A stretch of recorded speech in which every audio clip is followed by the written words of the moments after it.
Welcome to Spotlight. I'm your host, Josh Chapman, and today I'm with Kassandre from the Health Department, and today's show is sponsored by Women's Life Insurance Society.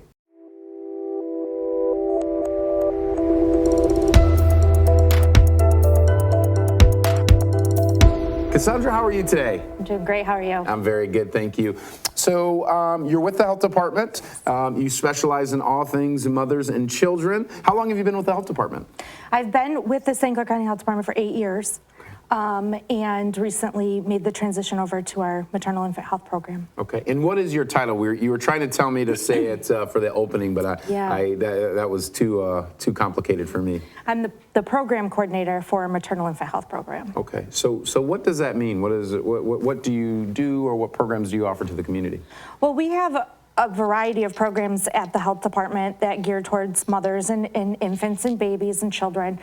Our program, the Maternal Infant Health Program, is a home visiting program, an evidence-based home visiting program for Medicaid-eligible women and their infants.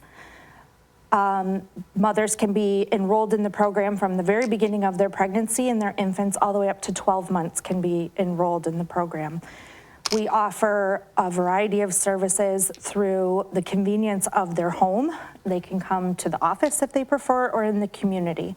Every client is given a registered nurse and a social support worker who can offer referrals, resources, education, support, height and weight measurements for baby, developmental checks. They can have a pre-birth and postpartum visit with mom.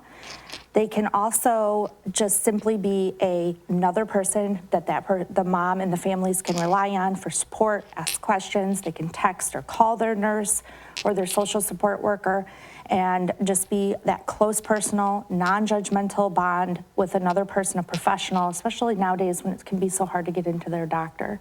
Absolutely, and it's so important to get a first step. You know, we did trial by error with I was telling you offline, I have 3, and so we're trial by error, so hopefully we have it figured out by the youngest. Yes. So what other programs do you guys offer? So Maternal Infant Health Program, or MIHP, also works really closely with WIC, Women, Infant, and Children's Program, which most people are probably pretty familiar with. A lot of people have heard of that.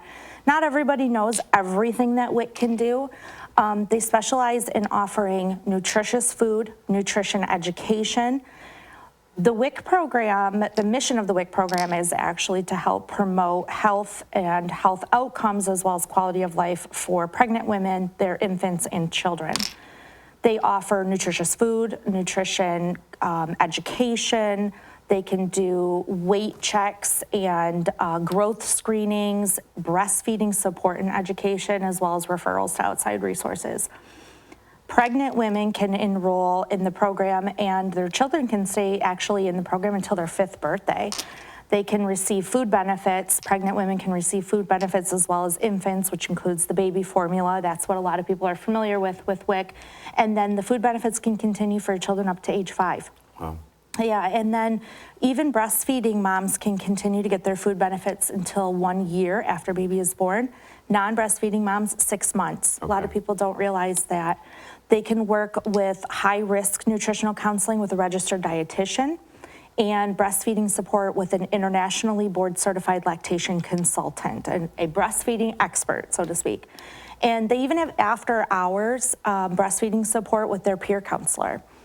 Something that many people don't realize about WIC is that they do lead screening as well as hemoglobin screening for pregnant moms. Really? Yeah.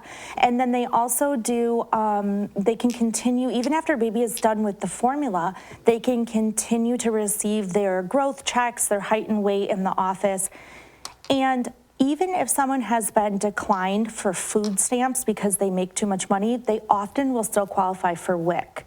So many people are surprised to find out they're eligible for that program. Well, it's a great program. You offer a valuable service. I don't think folks realize all the time the depth of the work that you provide and the supports, especially for those that don't have it.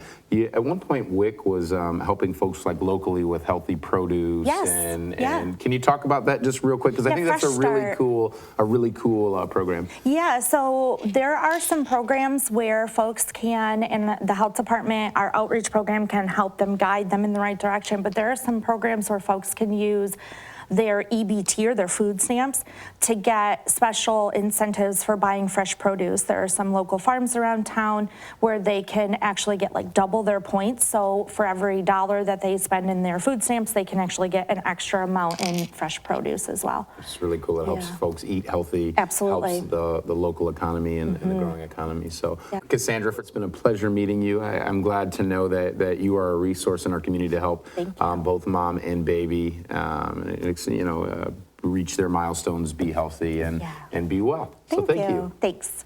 And thank you for joining us on Spotlight.